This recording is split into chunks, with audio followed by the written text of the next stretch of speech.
Nature is a finely tuned machine. Every part has a job, but sometimes a key part goes missing. The whole system starts to shake.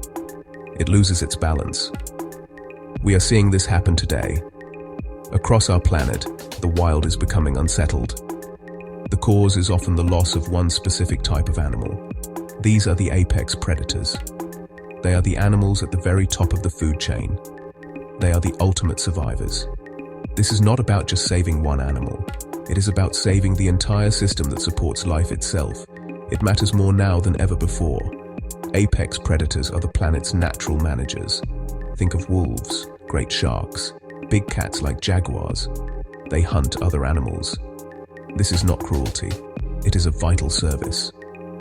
They keep populations of herbivores in check, deer, elk. Without them, the numbers of these plant eaters can explode. This creates a chain reaction. A forest can be eaten away. A river can change its course. The loss of a single predator can unravel an entire landscape. Understanding their role is the first step to mending our broken ecosystems and restoring the wild. When the top predators disappear, the world they watched over begins to crumble. It happens slowly at first, then all at once. The most immediate effect is on the number of herbivores. Without wolves, deer surge.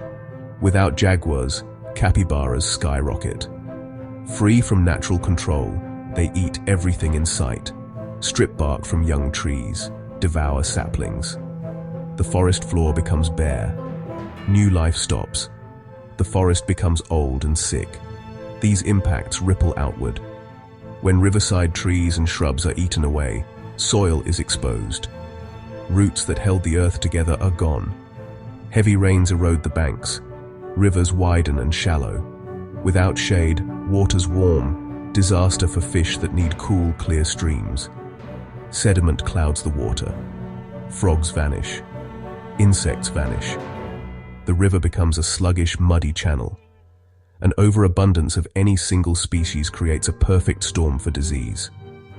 Packed tightly together, illnesses spread and can jump to livestock, creating new conflict. History warns us. In the US and Europe, wolves and big cats were hunted out. People celebrated, then watched forests degrade, rivers flood, wildlife boom, and crash from starvation and disease. They learned they had not removed a villain, they had removed a guardian. This is the predator's true role. Fortunately, this story is not just one of loss. It is also a story of incredible recovery. The most famous is Yellowstone. Wolves were hunted out by the 1920s, and for 70 years the ecosystem suffered. In 1995, scientists reintroduced wolves. The results were more dramatic than anyone predicted. Wolves hunted abundant elk. Elk behavior changed and numbers fell. With the pressure relieved, the land began to heal. Aspen and willow sprang back, stabilizing riverbanks. Rivers narrowed, meandered, and formed pools and riffles. Beavers returned and built dams. Ponds formed. Otters, muskrats, ducks, and songbirds followed. One predator sparked a cascade of life. The park became more vibrant and alive. In Argentina's Iberra, jaguars were gone for decades. Rewilding teams built a vast reserve and reintroduced jaguars, restoring balance and pride. They're controlling capybaras and other herbivores, an ecological victory and a beacon of hope. Europe's bison, once extinct in the wild, now roam again. Not predators, but keystone engineers. Grazing creates meadow mosaics that benefit insects, birds, and small mammals. Bringing back large predators is a powerful tool for restoration, but it is not simple. The world has changed. Communities now live on the edge of wild places, creating inevitable potential for conflict. A rancher's greatest fear is losing livestock to a wolf or a mountain lion. This fear is real and understandable, the core of human-wildlife conflict. To make rewilding work, we need practical ways to share landscapes, not higher walls, but smarter bridges. One of the oldest, most effective tools is simple: a good dog.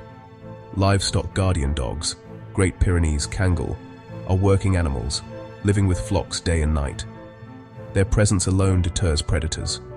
Wolves seek easy meals, not a fight with a 200-pound guardian. Range riders add human eyes on the ground, patrolling, watching for predator activity, and shifting cattle away from dens and hunts to prevent conflict. When losses occur, fast, fair compensation diffuses tension and builds trust. Predators can boost local economies.